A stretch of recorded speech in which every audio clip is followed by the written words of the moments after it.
In episode 63 of Throttle Stop Garage, we're going to get started on making carbon fiber door skins.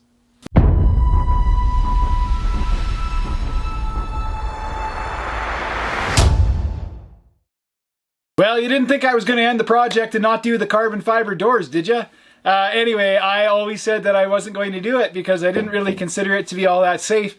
But quite frankly, the doors on the old Volvo, Amazon, Canadian 122, whatever you like, they're very soft. Like they're a broad panel. There's one right in front of me right here. You just can't see it. And I think this is the right idea. I was going to have to repair some of the inner structures of the doors anyway. And I thought, well, in for a penny, in for a pound. And Composite Envisions is back for this episode, and they've helped sponsor me in order to get this project done. So many thanks go out to them. All right, so let's get going. All right, so the first step as we get rolling along here is to get in and align the doors. Now, there's nothing much you can do in this case, so you've got to get in there and get all the screws loosened up. And the Phillips screws in these doors, I just hate them. It's just no fun at all. Anyway, so the whole process involves initially just trying to get that door to fit. Now, the red doors don't fit the white body very well because they didn't come off this car, but you can see there, look at it hanging out. It's going to be right by where your hand is. It just doesn't fit well. There's no filling this kind of stuff. Don't even bother. So there, a good big hammer and a couple of whacks get it fixed. That's the same way they do these things in the factory, so don't be too afraid. But also, you know, if you got a new car and your panels all fit very well, then I guess you don't have to do any of this. But, you know, for those of us building old cars, this is pretty much par for the course to get the bodies to fit. And that's just a plastic tool that I've made for chasing sheet metal over the years.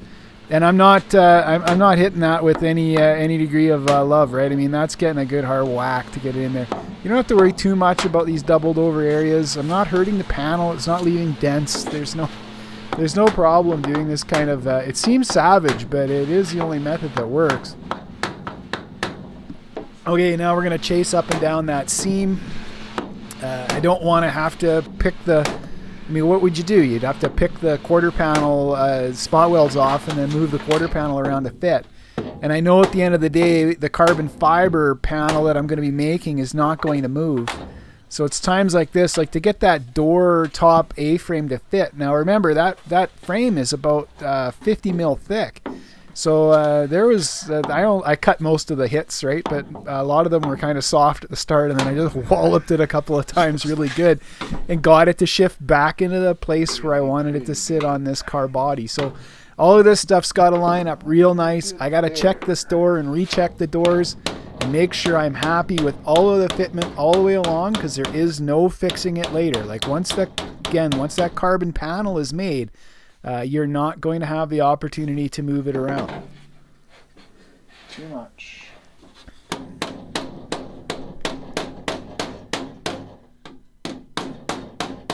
All right, just a few taps just moves the air back. And there you see the finished product, right? So I'm super happy with how this all turned out. So we've got the, if I slide the ruler along, slides right over that gap, really no problem at all. So we got the fit in there really nice. Everything's looking good. You can see there's a few bruise marks on the paint, but don't worry, all that paint's got to come off here in just a minute. So that's just, that's beautiful. Now, it's about as well as these fit. Now, I'm going to tune up all of the fitment on the panels when they go back on the car for keeps. But there I was just double checking the fender and then taking the easy bolts off. Pluck this thing off the car for the last time, and then we got to get the paint stripped. There's nothing really you can do. You do not want to, use the paint as whatever, something you can sand and make it straight. I mean, this is just lots and lots of layers of paint. I think I counted at least 4 paint jobs on the car on the red. So, or 3 on the one side, 4 on the other. Now, I just used some Proform aircraft stripper, and if you cover it with plastic and let it do its work, it's not as good as it used to be like 30 years ago, but it's not too bad. It worked. It took 3 passes to get all the paint off here, but remember, it's a lot of paint, and I didn't want to sand it. You lose all the body detail with this kind of, with that much paint on it. So just around the door handle and area, there's some really nice detail. And you couldn't even see it. It was just completely obscured by the paint. And a quick rinse with water just neutralizes that stripper. All right, so that's the door stripped. So we're all good to go here. Just thought it was interesting. This door is almost too nice to do this to. You can still see, like, after stripping it, these light marks up here, those are the factory sort of linishing, sanding of the seams. So you can see this little band that just runs up the side, minus where the dent was. You see it again here on this edge here. That was all revealed. You can see how they buffed off every little rivet hole. Right, was just gently buffed off. Anyway, and you can still see along the bottom edge. I mean, this is the bottom edge of this door is just perfect. So I'm starting with a really nice door. So apologies to anyone trying to restore one of these. You can buy skins, so that's fine. And I'm glad that... here's the problem, by the way. So for those who don't know 122s, I'm not using any force. They're just as soft as cheese through the middle. They dent so easily. Like, I'm amazed this door only has the few little dents that it has. They're just so soft. So hopefully the carbon fiber skin will fix that up, and I'll stiffen that up a bunch, and, you know, just save me from having to do lots of work later if I ever get a door ding. Okay, well, I didn't tape some of the inside work on the other side of the car. It just... I couldn't get the camera in the right place. The stove was in the way. Anyway, so on this side of the car, I'll show you how it all works. You got to get the top halves off, and then the door handles come off. You've got to get the correct pulling tool for those little Omega clips, or you will never get them out. Volvo owners, you know this. Anyway, then the glass comes out, and all of the glass run channels and everything else, they'll all be replaced. And when you set doors on a car, please take the strike off. So you take the striker off. The door has to fit the car properly on the hinges without being raised into position by the strike. So you pull the strike off and you set the door. It's a lot easier to do with two people, but I've done this lots by myself. Anyway, so I get it set in and I get it working properly. Now, on these doors, there's adjustment both on the A-pillar as well as on the door. And I could not get the bolts on the door to release. So here I am just taking the rest of the trim and all the bits and pieces off, door handles, all things. I mean, it comes apart pretty quickly. A lot of this is going to get sent in for rechroming, but I could not get these stupid Phillips headed screws off. So I quickly knocked the paint off of them. And I'm going to show you a little, here's my top tip for doing this. So go hot and fast with the MIG, and I weld up the center where the Phillips cross is, right? I just whack it into that, and then I weld a nut onto the thing, right? So then once you've got the center of the Phillips screw welded, it leaves a little dimple. You center the nut on the dimple, and then you weld into the center of the nut. I've never had this technique fail. It's just butter. Clean out all the holes, get them flushed out with a tap. And then I'm going at it here just with a little hammer and dolly work on the bottom edges. And I had to find a really long dolly, so I had to use one of my extensions for my 1/2-inch breaker bar to get in behind and tap back the door handle area that had been deformed by over tightening. So get everything, again, trying to get everything perfect here. So I'm just replacing the body filler. I know it seems like I'm doing extra work, but I'm not really. Because you can't trust that any of these other old paints and other nonsense on your car are going to actually, they're going to actually work when you start applying other products to them. So here I am. First round of filler is just to get this stuff basically tidied up and get it into roughly the right shape, let's say. But I'm not killing myself too hard. And then the rinse and repeat part. So on the door for the passenger side, here we go. Putting on the stripper. I went out and bought a gallon of it, right? Because the pint wasn't going to do the job. So a gallon of it later. And it's sitting under the bag. So I'm working on both of these doors simultaneously. And I don't mind saying this was a ton of work to get this done. But, you work on both of these things at the same time. And at the end of the day, 3 weeks is what this took. So, you're out there in the evenings doing a little bit of body filler and making sure it can work. Now, in this case, you can see that sort of darker tone in the background, and that's because I've sprayed a little bit of black paint on that panel in order to guide coat the filler. Here's the second to last round on the door that had 4 coats of paint and a ton of filler. Like, I had no idea when I bought these doors that they had that much filler on them. They looked really good, but the one door had that sort of alligatored, I've been rode hard and put away wet look.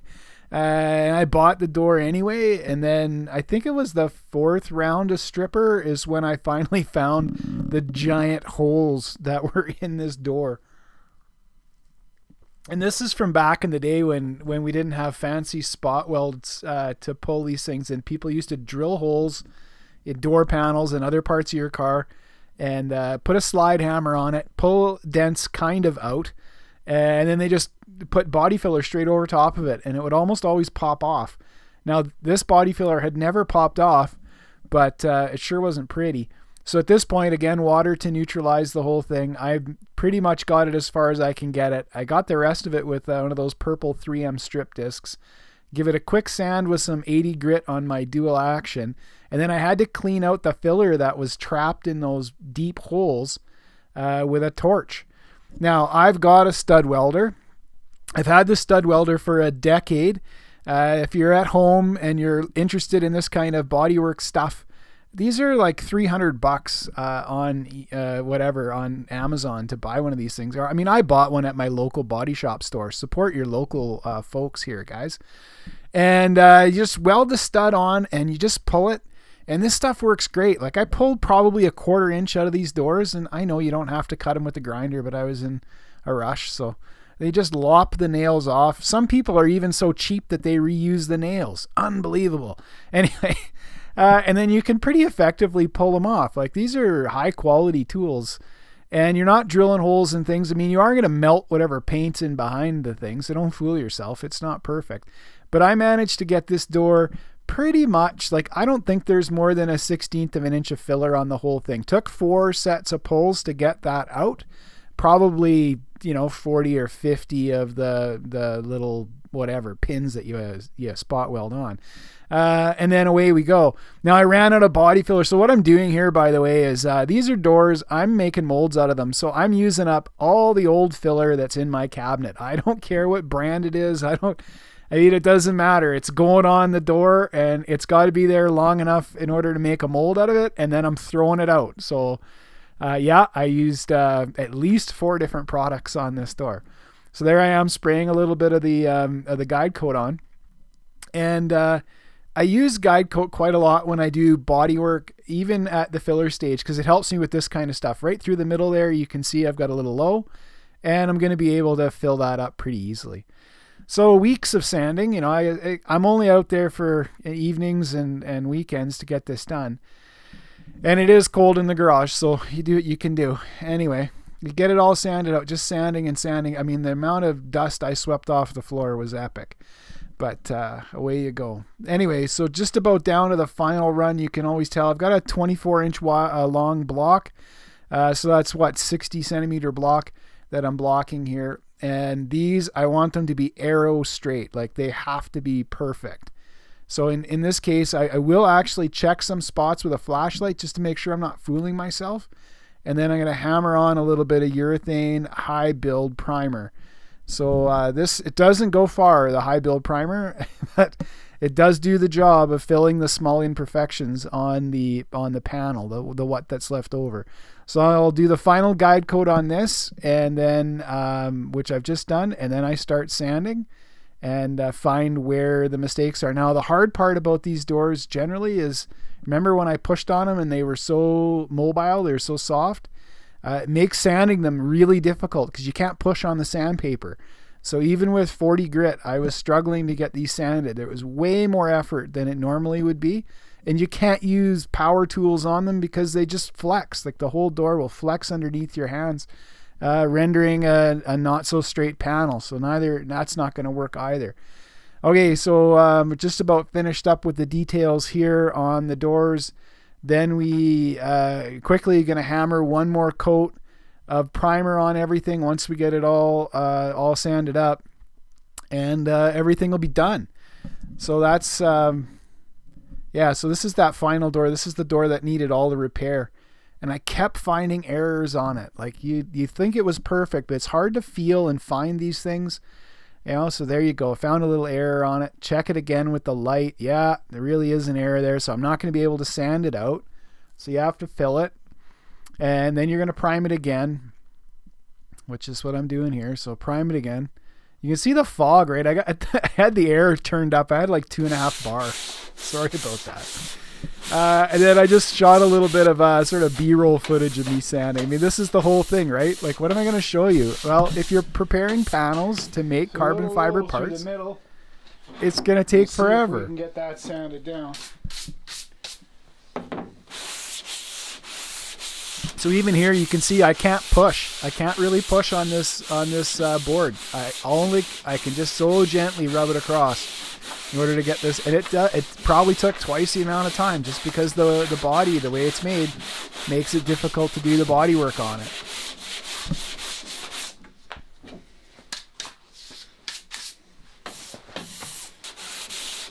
Now at this point, we're only just refining the last sort of few thousandths of an inch. Like, depending on the color you were painting your car, half of what I'm sanding off right now you wouldn't even see. You can't feel it. Take your time at this point. What else you got to do?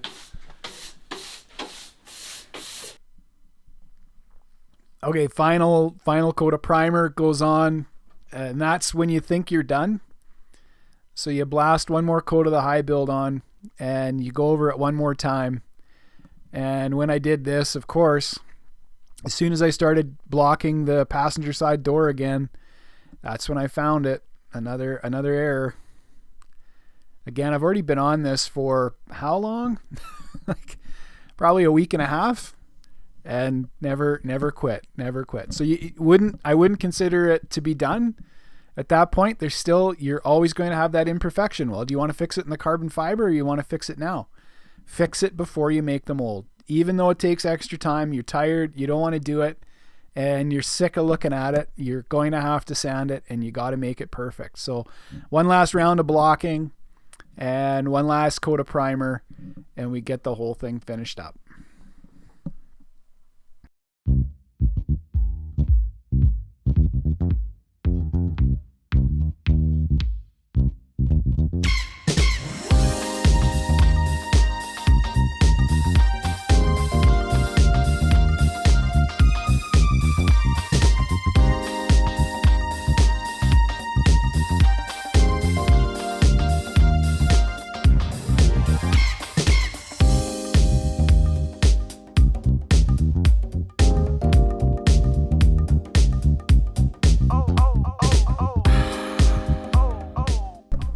Just when you think the sanding is done, of course, the sanding's never done, so you gotta wet sand it. So I went at it with some 400 and then 600 grit, and that's when I called it quits. 600 grit's fine for a mold that's going to be primed. So back we go here. You can still see some of the errors, but I'm gonna get them in the primer this time. There's just no way I'm giving up on this one. So we're gonna get these all, look there, all tidied up. Last little bit of that 3M dry guide coat, and we scrub that off, and away we go. So now we can wet sand the rest of this up, and it's going to be just fine.